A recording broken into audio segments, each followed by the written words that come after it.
Before we get started, Brian Harpole, please don't sue me. These are just jokes. Y'all are going to enjoy this.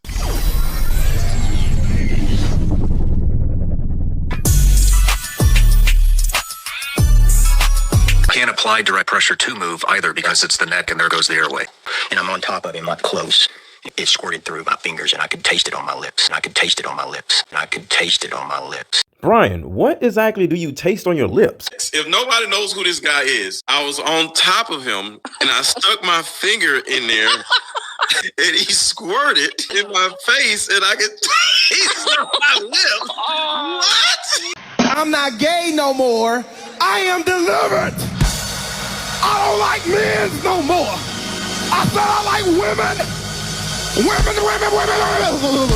Can't apply direct pressure to move either because it's the neck and there goes the airway. Right. And I can say this from my own experiences. When you apply direct pressure, You can't apply direct pressure to move. you do get squirted on. So yeah, you apply direct pressure. Next thing you know, you want to get squirted in the face. That part he's not lying about. And I could taste it on my lips. And I could taste it on my lips. Charlie was a big man.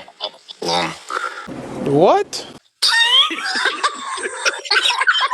Oh man, it's like everything he does is gay now. Always when you build a kid out like that, you build it to where the stuff you need the soonest or most important is on the outside, right? Packing pressure. Packing pressure. I'm on my knees with the door open with my butt hanging out at the side and I'm on my knees doing the medical. Get saturated, you don't take it out, you just keep packing up. He said I pull it out when it gets saturated. Come on, bro. On my knees with the door open. On my knees with the door open. On my knees with the door open. Good morning. I would just like to take a few minutes as the sheriff to express my gratitude for everybody who has played a part in this investigation. Unified mission.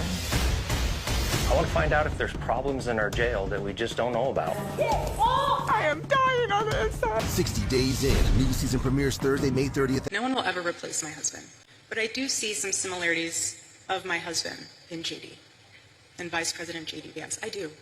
Come here, baby. Ooh, you smell good. I got on the perfume you bought me. You got on the panties I bought you also? And so I initially dove down on top of him and just was on him almost face to face. And then I'm on top of him up close. It squirted through my fingers and I could taste it on my lips. And I could taste it on my lips. And I could taste it on my lips. Looks like he either shuts the camera off or adjusts the sunglasses. This is all very nonchalant, by the way. And then the guy who looks like he is actually applying pressure grabs something and hands it off to the guy in the black. You were steps away in that tent when it happened. Did you know in the moment that it was a gunshot? Yes. And I had worried about this, Megan, even long before this date. And I always said to myself, if I'm ever with Charlie and they take a shot at him, what am I going to do? Because I was in the Navy. In the Navy, you always, as all military, you always have emergency procedures. You think about stuff before it happens. And you decide before it happens. So you don't even have to think when it happens. So when I heard the shot, the first thing I thought was, ignore all of my military training and run away like a bitch. Go to Charlie, go to Charlie, go to Charlie. Dr. Frank Turek really hates me. I gotta tell you guys, I just don't get the feeling this guy likes me. I don't think he's a friend of the show. He's been crashing out tons of clips we haven't shown you of him going around. He's kind of the leader of the Christian grift. It's kind of his entire brand and really kind of the legacy, I would say, of his family's involvement in the military. I mean, it is just so obvious to me that all of these pastors were a part of the broader psychological operation against Christians to tie us to Israel. I mean, there's so much I could say, but I'll save it for the book club. But him in particular, we got to get deeper into the Frank Turek story and where his family comes from and what they're involved in. And today, Pastor, Dr. Frank Turek wants you to know that watching my show could lead to marriage strain and divorce. Whew. My wife and I are both Christians, but over the past several months, she has become deeply influenced by Candace Owens' recent content regarding you, Israel, and a number of broader conspiracy-related topics. She has come to believe that you are dishonest and you are a false teacher, and even that you are involved in criminal wrongdoing.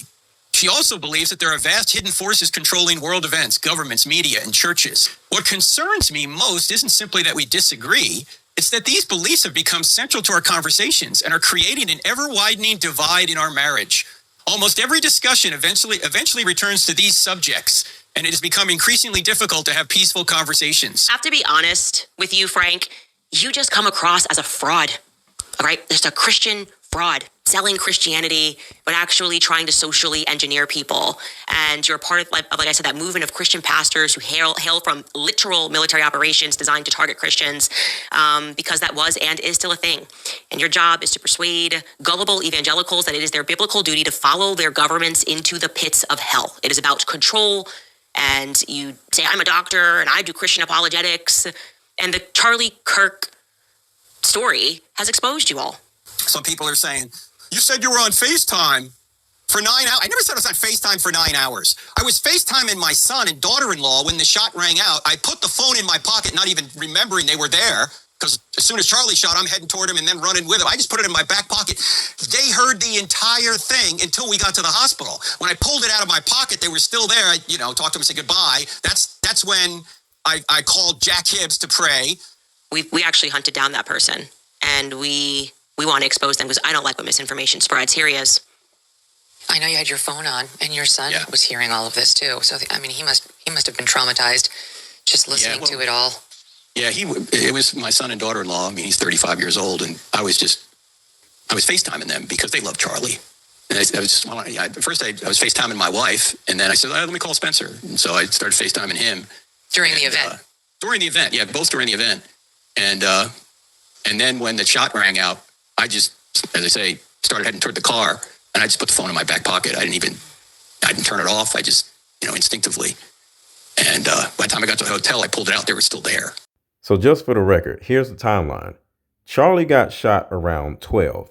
Frank went to the hospital with Charlie, so he didn't get back to his hotel until around 8 or 9 at night. So according to the timeline, he was on FaceTime for 8 or 9 hours, which is impossible for a phone to be able to do without running out of battery life. They heard the whole thing. Yeah, I think it was you who said hotel. I want to address something. The stupidity of the internet. Oh, signals? Really? You're going to put that garbage out that they were giving hand signals? That was Frank Turek. Grab your popcorn, y'all. He's about to lie. He was covered in blood because he was giving Charlie CPR. The lie detector determined that was a lie. His children were on the phone when he was videotaping it, and they saw the bullet, and they saw the bullet, and they saw the bullet. The lie detector determined that was a lie. His heart's ripped out. Signals, really? And the other guy, Dan, the security guard, he's somehow tied in with this conspiracy? Get over yourself. Dan is a believer. I love that man. Our list of turning point lies is just getting longer every day. Yesterday, we talked about Brian Harpole, the security guy who was not convincing at all. And he basically said, we didn't have drones because looking at the rooftops, because I wasn't allowed to have drones. We just were not allowed to have drones that day. We were driving into that event, driving in, Megan, and his team has drones up, looking at the crowd from above, and they. So we got to find out who had the drones, because he said his team. So if the little old dude isn't part of the team, we got to find out who had access to the remote control. He said drones, more than one. And his team has drones up, looking at the crowd from above, and they text him some video. And there's thousands of people there an hour before the start. And I said, Charlie, I don't like this place. There's too many buildings. So in the aftermath of Charlie Kirk's death, the very people that he did not want influencing Turning Point USA are influencing Turning Point USA. And it's people like Tyler Bowyer, the chief operating officer at TPUSA, who secures all of the Jewish donors that Charlie Kirk was refusing to align with. Charlie Kirk just couldn't fire him. Tyler Bowyer is more than just a gay little Mormon. He's actually a longtime political operative. His Mormon mission took him to Russia, at which point he developed ties to these shady Ukrainian orphanages that are so oftentimes connected directly with child trafficking operations in war-torn countries. And you remember who else was directly tied to Eastern European orphanages? Erika Kirk in Romania. What are these people doing? Do you find that to be just a little bit weird at 22 years old? Is this the type of thing that you were into? And that's not all when we talk about Bowyer's background or his involvement in Maricopa County, Arizona, because in 2020, he faced a whole litany of criminal charges related to fraud and forgery and other criminal schemes. He didn't just lose his wife and kid over having gay sex before scrubbing any evidence of their existence from the internet. They say that he embezzled more than $50,000 worth of Republican Party funds, as well as violating election laws. Now, fast forward to 2025, and Bowyer, as the chief operating officer at TPUSA, oversees hundreds of millions of dollars and even the construction of an American orphanage in Chicago. How the hell does that even work? None of this is normal. Normal young men don't hang around with vulnerable children in destitute, war-torn regions of the world. They just don't. Bowyer sent me a DM on X demanding contact information from my lawyer. He doesn't even want his name mentioned. He doesn't even want public information that you can go through and find on Grok, because once people start digging in, he's terrified of what they might find. Whether it links him directly to the betrayal of Charlie Kirk or opens up a completely different can of worms, or both. Yeah, no, he cares, and he wants my lawyer's contact information because, again, we're over the target. Nothing that we have been told about this assassination adds up. Pastor Rob McCoy's son, Mike McCoy, you're going to see what he does, not in the seconds following Charlie getting shot, but in less than 1 second. First, let's hear his daddy's version of the events. And Mikey's the chief of staff. And I'm watching, the minute Charlie was shot, he called me, says, "Dad, Charlie's been shot in the neck. Please call every pastor and pray."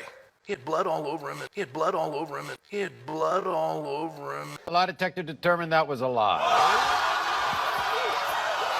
It's rubbing me the wrong way. He says Mikey had blood all over him, except Mikey did not have blood anywhere near him because Mikey was behind the tent when Charlie got shot.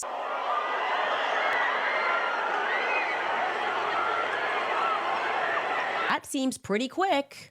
Everything about this is wrong. Someone made a video that is attacking Mikey, Charlie's friend, Charlie's chief of staff, a guy all of us know, a guy who we've seen. Fuck Mikey, by the way. They are attacking him, claiming, based on a few seconds of clips, that he allegedly has like a nonchalant or calm reaction to Charlie's murder. And I'm just going to be blunt about this. This is a extremely disgusting attack. Extremely disgusting attack. Extremely disgusting attack. Mikey was not attacked, you stupid idiot. Charlie Kirk was. Talking about, y'all are attacking Mikey. Charlie is dead, you dummy. This is a extremely disgusting attack. But Charlie Kirk's murder wasn't a disgusting attack, right? Here. All right, this right here is very disturbing. I want you to pay attention to what Mikey does with his phone. You're probably sitting here thinking like, what is he doing? I can't even see his phone. He just took a picture. Look at it again. He's looking at his phone and he holds it up right here. He snaps a picture seconds before Charlie Kirk is killed. Guys, I know exactly what Mikey McCoy was doing when he pulled his phone up. So share this far and wide because this is probably one of the craziest things that anybody has seen regarding this case yet. He was taking a picture of Charlie Kirk. This picture. This is the last picture taken of Charlie Kirk before he was killed by Mikey McCoy. Look at the timestamp. Charlie was killed at approximately 10:23:30 Mountain Standard Time. Look at the timestamp. If I have this right, based on the timestamp, this means that Mikey took this picture between both looks at Dan Flood. So he looks at Dan Flood, then he pulls his phone up, takes the picture, and then looks at Dan Flood again right before Charlie's killed. If I have this right. Too many.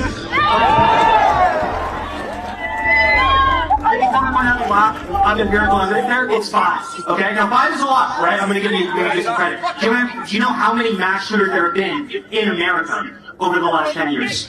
Counting or not counting gang violence? Great. So, the question every single person on planet Earth right now should be asking is, why did Mikey McCoy take a picture of Charlie Kirk right before he was killed? The way things are going, there's a possibility that he's telling somebody, all right, it's almost happening. It's almost happening. Just give me a second. And you're not counting gang violence. Great.